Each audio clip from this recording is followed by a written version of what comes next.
देशाचे पंतप्रधान नरेंद्र मोदी यांनी शेतकऱ्यांना एक आवाहन केलंय. रासायनिक खताचा वापर शेतकऱ्यांनी कमी करावा आणि नैसर्गिक शेतीची कास धरावी असं आवाहन पंतप्रधान मोदींनी केलंय. आता मोदी यांच्या या आवाहनानंतर शेतकऱ्यांना काय वाटतं ते आपण जाणून घेणार आहेत. सध्या मी इंदापूरमध्ये इथले शेतकरी माझ्याबरोबर आहेत. पंतप्रधान नरेंद्र मोदी यांनी आवाहन केलंय शेतकऱ्यांना की रासायनिक खताचा वापर शेतकऱ्यांनी कमी करावा, अगदी अर्ध्यावरती आणावा. काय वाटतं? रासायनिक खताचा वापर कमी करून उत्पन्न निघत नाहीये. त्यामध्ये नैसर्गिक शेती केल्यावर त्याला बाजारपेठ उपलब्ध होत नाही आणि अशा परिस्थितीमध्ये शेतकऱ्याला नैसर्गिक शेती परवडत नाही. त्याच्यामुळं नैसर्गिक शेती शेतकरी करू शकत नाही. बरं, तुमचं काय मत आहे? तुमच्याकडे काय पिकतं शेतीमध्ये? आमच्याकडे ऊस आहे, डाळिंब आहे. बरं, रासायनिक खत न वापरता शेती होऊ शकते का? नाही होऊ शकत. काय अडचण काय? उत्पन्नच निघत नाही. किती फरक पडतो? करून बघितलंय का तिथं? केलेलं आहे. किती फरक पडतो उत्पन्न? निम्म्याने फरक पडतो. बरं, पंतप्रधान मोदी असं म्हणतात की शेतकऱ्यांनी नैसर्गिक शेती करावी. तुम्हाला शक्य आहे का ते? नाही नाही, का बरं? उत्पन्न निघत नाही. उत्पन्न निघत. तुम्ही शेती करता काय? एकंदरीत शेतामध्ये काय असतं? ऊस, मका. बरं, पंतप्रधानांच्या आव्हानाकडे कसं वाटतं तुम्ही? पंतप्रधान असं म्हणतात की शेतकऱ्यांनी रासायनिक खताचा वापर जो आहे तो अर्ध्यावर आणला पाहिजे. खतांची टंचाई आपल्याला जाणवते, जसं की आता युरिया वगैरे भेटत नाहीये, आता खरीपाचा हंगाम आहे मात्र खतं मिळत नाहीत. तर पंतप्रधान मोदी काय म्हणतात की शेतकऱ्यांनी खताचाच वापर कमी करावा. परवडू शकतं खताचा वापर कमी करून?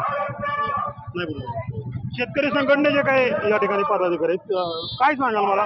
मोदींच्या आव्हानाकडे कसं बघता? पंतप्रधान मोदी असं म्हणतात की रासायनिक खताचा वापर शेतकऱ्यांनी निम्म्यावरती आणावा आणि आता शेतकऱ्यांनी नैसर्गिक शेती केली पाहिजे. शक्यच नाही नैसर्गिक शेती करणं. का शक्य नाहीये? आता समजा एखादा पहिलवान कोल्हापूरच्या तालमीत आहे, त्याला जर इकडे दुसऱ्यात कामाला लावलं त्याची काय अवस्था होईल? बरं, तसंच शेती जाव्या, शेतीला जी सवय लागलेली आहे रासायनिक खताची ती जर नाही भेटलं तर ती शेती कशी होईल? त्याच्यात उत्पन्न निघू शकत नाही ना. बरं. मग शेतकरी देशाकडे लागेल नाही तर काय होईल?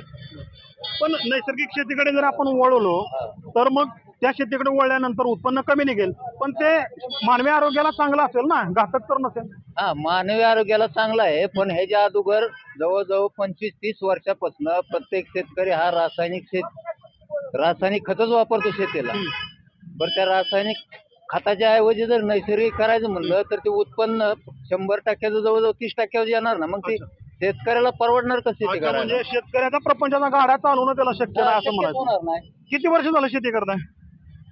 25 वर्ष झाले. बरं, रासायनिक खत न वापरता शेती होऊ शकते का? होऊ शकत नाही. का नाही होऊ शकत? नाही, रासायनिक खत घातल्यावर नैसर्गिक शेती करायची म्हणलं तर ही 100% रासायनिक खतावर उत्पन्न निघन. ती 25% बी नैसर्गिक शेतीवर निघणार नाही. आणि समजा ती काढलं तर त्याला बाजारपेठ त्या मानाने भेटत नाही. हा, म्हणजे त्याला स्थिर बाजारपेठ पाहिजे. बाजारपेठ भेटत नाही. त्याच्यामुळं हा रासायनिक खत वापरून बी शेतकरी तोट्यात आहे. मग तुम्ही नैसर्गिक शेती करून तर शेतकरी आत्महत्याशिवाय त्याला पर्यायच राहणार नाही. बरं. प्रपंच तर भागणारच नाही, पण आत्महत्याच करावं लागेल त्याला. तर या शेतकऱ्यांच्या भावना आहेत. पंतप्रधान नरेंद्र मोदी यांनी शेतकऱ्यांना जरी आव्हान केलं असलं की तुम्ही रासायनिक खताचा वापर कमी करा, अर्ध्यावरती या आणि आता तुम्ही नैसर्गिक शेतीकडे वळा, तरी देखील नैसर्गिक शेती करणं शेतकऱ्यांना सध्या तरी ते फायद्याचं वाटत नाहीये. देवा राखून, डेल्युटी मराठी, इंदापूर.